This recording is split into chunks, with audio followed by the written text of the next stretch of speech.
news, Federal Ministry of Health intensify fight against malaria. Lagos State Government inaugurate housing estates present 480 houses to residents. Plus, global tidbits and latest in the world of sports. Hello and welcome to the news of this hour. I am Kendi at DBC. Many thanks for joining us. Here is a quick reminder that you can also watch us on our NT2.tv website from your mobile devices live 24/7. We stream live on Facebook at NT2 Lagos Network Center and on YouTube at NT2 Lagos.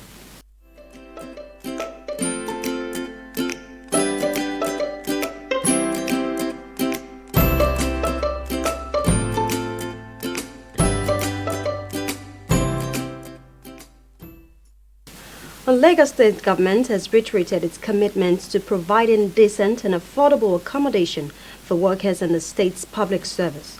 Governor Babajide Sanwo-Olu stated this after handing over 480 Lagos homes to residents in Igbogbo Bayoku local government development area of Ikorodu, Lagos. Musa Toliat reports. The housing scheme inaugurated comprises 40 blocks of 480 home units built on a land area of 15 hectares. Governor Babajide Sanwo-Olu stressed that the involvement of private sector in housing development is vital to facilitate the delivery of much higher number of housing units than what the government can achieve using the direct budgetary provision option. He therefore unveiled the government's inclusive policy and commitment to the welfare of workers in the area of housing provision known as Imota Workers City. We are at a very advanced stage of closing a transaction with private sector developer to build a total of 3,456 units of special workers estate in the state. The Imota Workers City will be built on 20 hectares of land at Imota. The home unit will be accessed by workers in the public and private sector, especially the public sector in the state, on a convenient mortgage system spanning between 10 to 15 years with single unit interest rates.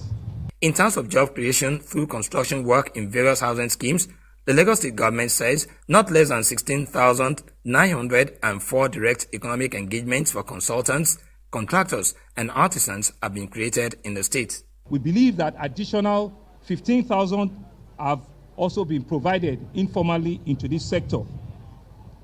In addition to these aforementioned values to the intrinsic joy of home ownership and to the advantages of building a decent ecosystem for family living, we feel that our focus on this sector is justified. That estate has been completed and that infrastructure needed to have gone in before the completion. But we have a phase 2 coming up and we have a joint venture development coming up there too. We have developments coming up also in Imota. Governor Sanwo-Olu thereafter laid the foundation for the construction of second phase of the housing scheme, which will yield a total of 192 two-bedroom flats on the same axis of Ikorodu. In Lagos, Musa Toliat, NTA News. Nigeria is partnering Finland towards developing the digital economy sector. The Minister of Communications and Digital Economy, Professor Issa Ali Pantami, who was represented by the Permanent Secretary, Bitrus Bakona-Bosu, confirmed this while playing host to a delegation from Finland. While highlighting Nigeria's progress made so far in the digital space, he expressed optimism that the partnership will be mutually beneficial to both countries. I want to appreciate your plea for increased cooperation in the field of trade. And I think, just like you said, our National Development Plan itself is innovation driven. We cannot do it ourselves. We need countries like Finland that are already developed digital, that have made their economy driven by ICT, by innovation, to help us drive this our national development plan.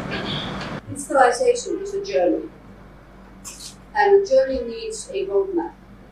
And that roadmap is something that we can put together.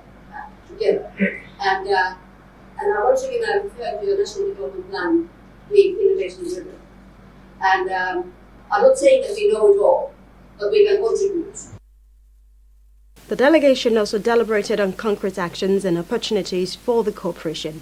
This is not the first time Nigeria and Finland are collaborating, as the two countries have had deepened bilateral ties over the years. While the Norwegian Seafood Council is seeking the return of stockfish on the list of items to access forex at official rate, it is engaging stakeholders on means of facilitating trade with emphasis on quality assurance and standard.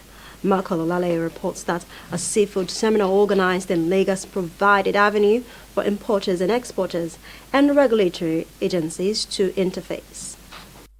The first 9 months of 2021 have been eventful for the Norwegian seafood as export volume hit an all-time record of 8.67 billion NOK ahead of the feat recorded same period in 2019, which remains the export record set so far for a complete calendar year. There are prospects of expanding growing and emerging markets, but the main challenge here is that Nigeria, being the largest market for stockfish, is facing regulatory restriction. 44 items have access to forex at official rate with the exemption of stockfish, and this is negatively affecting the operational capacity of business owners like Nkechi Charles. His presence here at a forum organized by the Norwegian Seafood Council is to explore means of staying in business without running at a loss. This is essential commodity that is supposed to reach the common people. Even the duty is supposed not to be more than 5%. There's no alternative because we don't have stockfish in Nigerian water. That's the question we're asking. So why should Nigeria put the duty very high? There are hundreds of thousands of people benefiting from the stockfish value chain as the Onibu market alone. It is a huge business which experts like Ole Osin believe will thrive more if the challenge of forex is sorted out. It's important to get it off the so-called list so that Nigerians can continue to enjoy it, and also that the prices in the market could go down to give more Nigerians access to the healthy proteins that it offers. The interest of the Norwegian Seafood Council, and by extension its government, is that the price of stockfish might reach an all-time high, which impact on its availability for the common man. The volume imported each year is low compared to other imported fish products, so the imports do not negatively affect the local production of fish in Nigeria. Third, Norwegian stockfish is an extremely healthy source for protein. But we also need the Nigerian government to help us. You know our arguments. We think stockfish should get access to forex. We need better logistics in port. We need lower import taxes and less bureaucracy. Everywhere from the harbor, getting it to the markets, selling it, and preparing it. Thousands and thousands of Nigerians are employed and get their job from working with stockfish. We are for ethical production and processes, and we are ready to do a backward integration. We carry the officials, we've done training for people in the fishery sector and in the ministries. We are ready to do more. The platform was also an avenue for importers, exporters, and regulatory agencies to exchange ideas on how best to improve quality, standards, and documentation. We insist that the certificates, either from SONCAP or from NAFDAC, are presented along with your declarations before your consignment can be attended to. With this interface between importers and exporters, it is believed that a window to ease access to funds, clearing, and improvements of the quality of the stockfish market will be worked out, with the prospect that the Nigerian government will soon return stockfish to the list of items enjoying forex supports. In Lagos, Michael Olale, NT News. European Union commodity market is threatened to reject cocoa from Nigeria. This follows a report of chemical contamination, poor quality and packaging of the produce. Musa Babali reports that Cocoa Farmers Association of Nigeria have been notified about the developments, and it is planning to call a national summit on the issue. The light that is shining and exposing Nigeria's potential at the world cocoa market is gradually diminishing as the country is pushed back to 7th position against the 1st in Africa. Nigeria cocoa output has significantly dropped, with countries like Ghana, Cote d'Ivoire and Cameroon overtaking Nigeria. In Ivory Coast today and in Ghana today, they have what we call living wage differential, which is $400 per ton.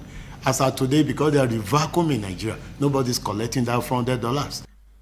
The country foreign business as regards to cocoa has also dropped, based on the recent figures of the National Bureau of Statistics. Adeola Adegoke says the quality and standard are the major challenges, stating that the rejection of Nigeria's cocoa should be taken seriously. Do wait for what happened in beans to happen in cocoa. We must realize that there are millions of jobs that are connected to this trade.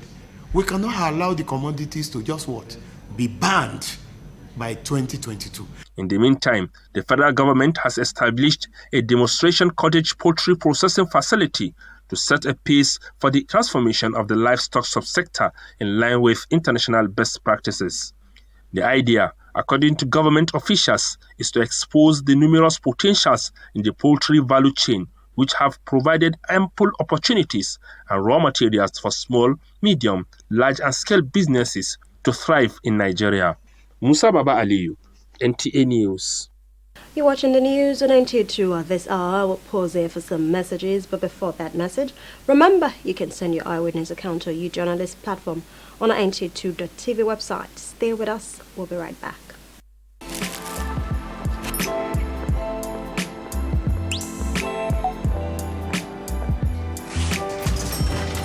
Hey beautiful, your eyes, your smile are all begging me to take you home tonight. Now reading page 3. Experience unlimited super-fast internet access from Entel 4G. Entel. Live more.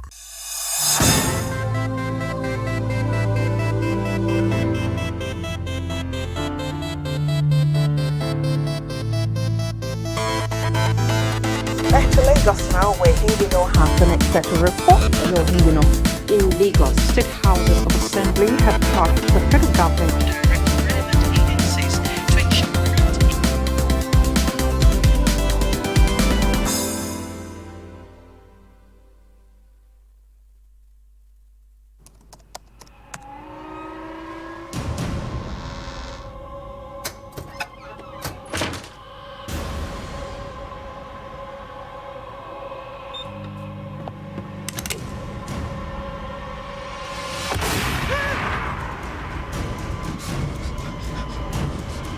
Experience unlimited super-fast internet access from Entel 4G. Entel. Live more.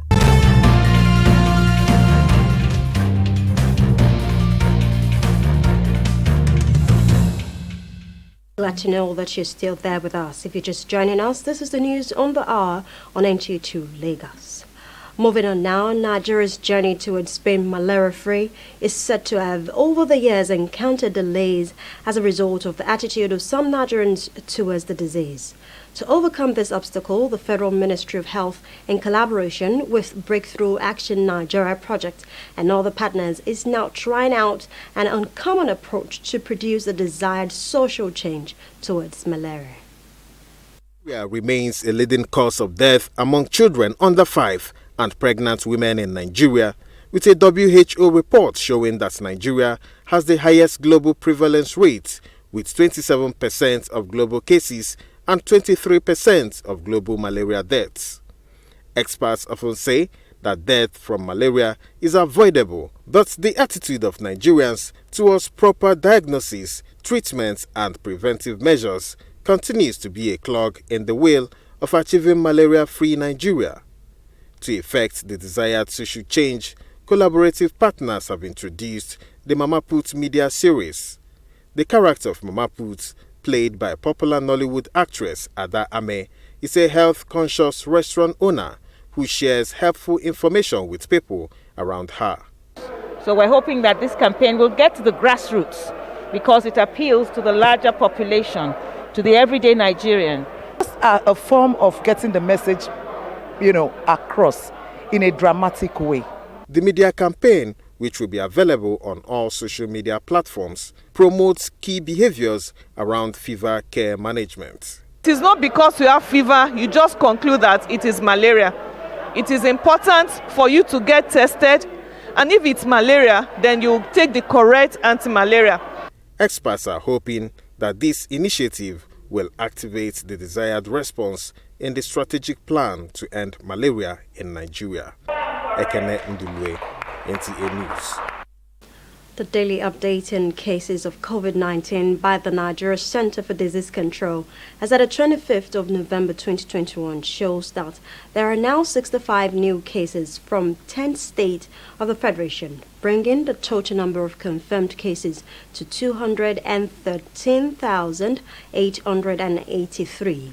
The breakdown indicates that Lagos topped the list with 20 cases, FCT 12, Kaduna 11, Oyo 9, Bauchi and Kano 4 cases each, Edo 2, Ekiti, Plateau and Rivers have 1 case each. So far, there are 207,094 discharged cases, while 2,975 deaths have been recorded across the country. Up next is Global Tidbits.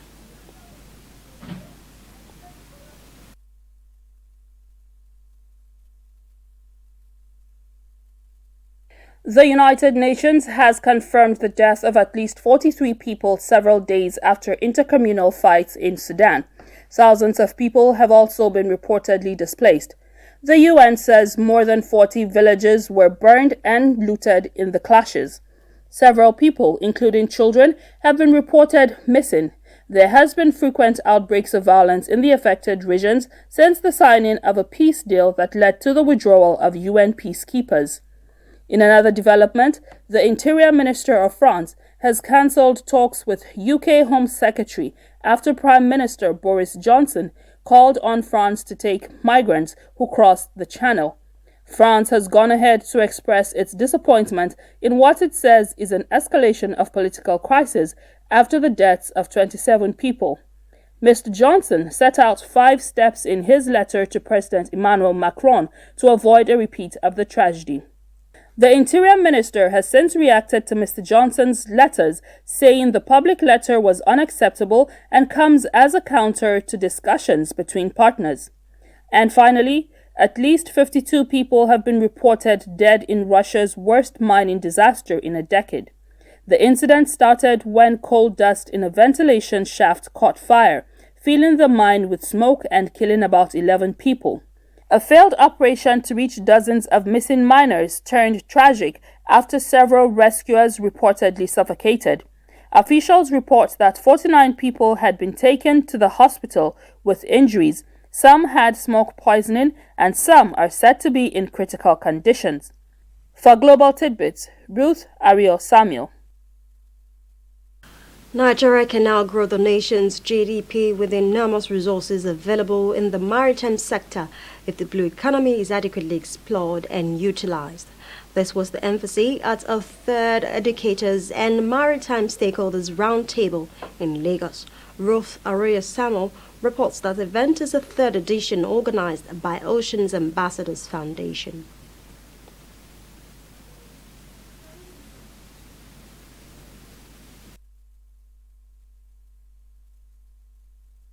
Besides crude and agriculture, Nigeria has huge resources in the maritime sector, which can be harnessed to create wealth, employment opportunities, and ensure food security and sufficiency.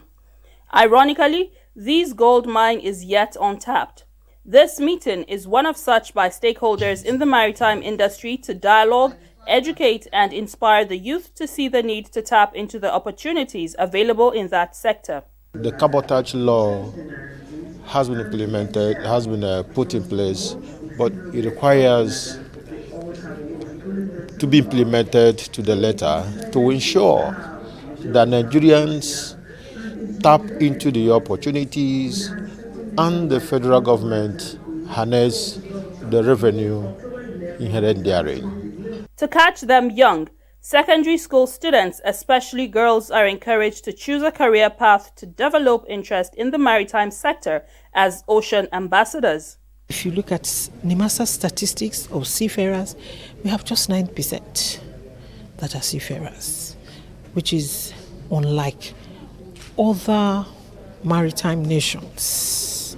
So we should be able to encourage the girl child to come on board at early ages so that she will be able to compete.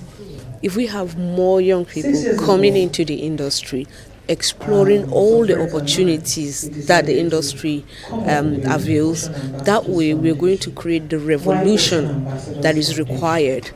Experts also tailored discussions on knowledge, technology and blue economy, the future of Nigeria. The time they invest more in aquaculture, which is the fastest growing economy in the whole world, there will be job creation for the unemployed, as well as food security for the country. They can also invest in areas of marine renewable energy, like the wind energy, can be used and transformed into electricity. A compendium of maritime career presentations for secondary schools was also unveiled. The glory of God the Father, and of the Son, and of the Holy Spirit. While awards were presented to winners of quiz competition, educators and stakeholders in the sector. In Lagos, Ruth Ario Samuel, NTA News. Let's now join our sport desk for the latest in the world of sports. Nigeria's D Tigers lost their opening game of the World Cup qualifiers on Friday after Cape Verde recorded a 79-71 victory over the former African champions. D Tigers will now face Mali Saturday at 11 a.m. in the second match of the 2023 FIBA World Cup qualifiers. In tennis, President, Wheelchair Tennis Federation Sani Ndanusa has called on individuals and corporate bodies to support wheelchair tennis players to enable them compete favorably with their counterparts across the world. Ndanusa made the call Friday in Abuja during a 3-day Puma Engineering wheelchair tennis tournament where 22 players consisting 15 male and 7 female from Kenya and Nigeria are vying for a share of the $3,500 prize money. Special people need support. They also have their own qualities. They also have their own intellect. If given opportunity, they will excel. To football, Enyimba International have lodged an official complaint to the Confederation of African Football, CAF, regarding the inability of players and officials who arrived Casablanca, Morocco on Thursday to get through to Tunisia but were forced to spend the night in hostile conditions at the airport due to failure to provide full COVID-19 vaccination certificates. As at the time of this report, Enyimba officials and players are still stranded in Casablanca with just a day to their crucial match in the CAF Confederation Cup against Al Ittihad in Tunisia. Elsewhere, Arsenal will be looking to come back to winning ways as they take on Newcastle on Saturday at the Emirates as Liverpool welcomes Southampton in a match that will be shown live on the NCA network from 3:30 p.m. To La Liga, Alaves will welcome Celta Vigo in the early kickoff as Valencia take on Rayo Vallecano. Mallorca will play host to Getafe in a crucial game that will come up from 6:30 p.m. on the NTA. With Sports Update, Cynthia Ogun. NTA News. Sport Update wraps up our package at this time, but before we go, we would like to remind you that COVID-19 is real. Adopting all non-pharmaceutical preventive measures is paramount to one's well-being, so stay safe. And remember that the fastest and easiest way to becoming a star is to connect with the NTA to stand against rape and rapists. I am Kendi Adibisi, and thanks for watching.